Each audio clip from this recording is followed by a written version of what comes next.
Text mo sa akin kagabi. Sis, nakita ko nga eh. Ay! Nahulog po. Sorry.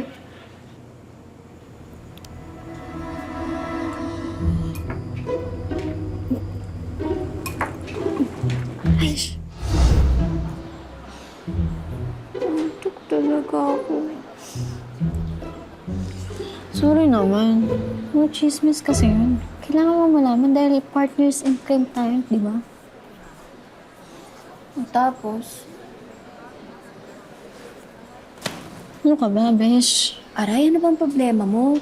Kasi naman, hindi ka ba magiging curious kung bakit sila magka-holding hands?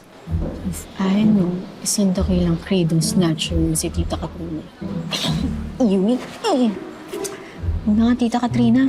Katrina na lang. Hindi niya deserve yung respect ko.